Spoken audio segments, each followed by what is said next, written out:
Gente, a BNB descaracterizou aquela nossa figura acumulacional, ela perdeu esse suporte poderosíssimo em 260, que foi testado várias vezes e respeitado como suporte. Enfim, mesmo no crash da FTX aqui em 9, 10 de novembro, ela respeitou 260, mas hoje a gente furou 260 de cima para baixo, chegou a bater 246,4. A gente foi buscar essa antiga resistência aqui, que também já havia sido testada como suporte ainda em julho de 22, mas o fato é que a gente perdeu a laje representada por 260. Na projeção, a nebulosidade avermelhada ficou muito feia, com as duas linhas da nuvem inferior e superior agressivamente apontadas para baixo. É preciso que a gente desenhe um engolfamento aqui.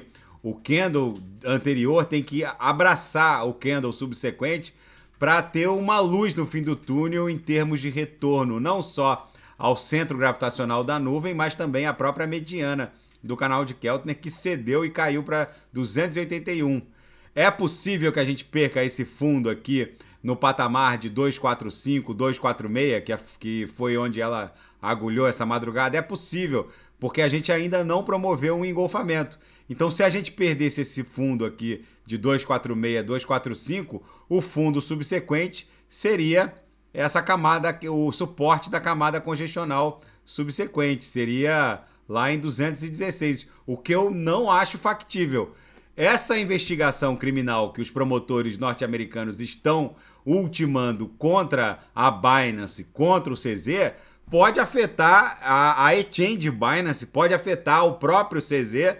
Na minha leitura, ele tem tanto dinheiro que eles vão acabar fazendo um acordo, como a Petrobras fez um acordo com os órgãos de persecução criminal norte-americanos. A Petrobras, que foi envolvida numa série de denúncias de corrupção, acabou fazendo um acordo também, pagou lá quase 2 bilhões de dólares. 2 bi de dólares para o CZ não é nada, vamos colocar. Fora que não tem nada a ver com o que aconteceu com a Petrobras. É outro tipo de investigação.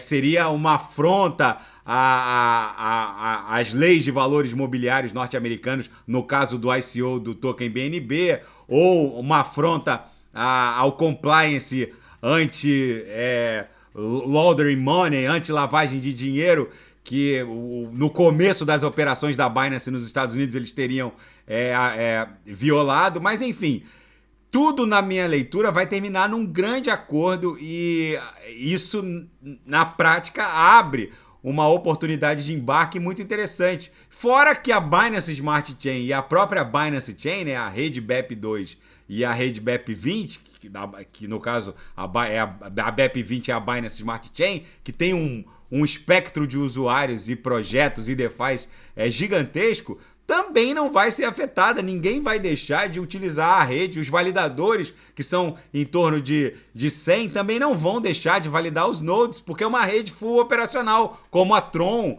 como a Matic. Ou seja, na minha leitura, está havendo um exagero do mercado nessa corretiva. O que para uns é um cenário de terra arrasada, eu vivo repetindo isso, para outros é uma oportunidade boa de embarque. Cada um tem que fazer o próprio escrutínio. Repetindo, com relação às investigações criminais que estão se desdobrando pelos promotores norte-americanos, eu acho que isso tudo vai acabar num grande acordo. Nos Estados Unidos, o plea bargaining, né, a ampla possibilidade de acordo do Ministério Público permite isso. E o CZ tem dinheiro suficiente para fazer um belíssimo acordo. Daqui a pouco eu volto com Atom, vou fazer XTZ, que tem muita gente pedindo, TRX, Tron, que eu acabei que não fiz ontem. E quem quiser sugerir alguma análise é só colocar nas mensagens abaixo. Grande abraço, até daqui a pouco.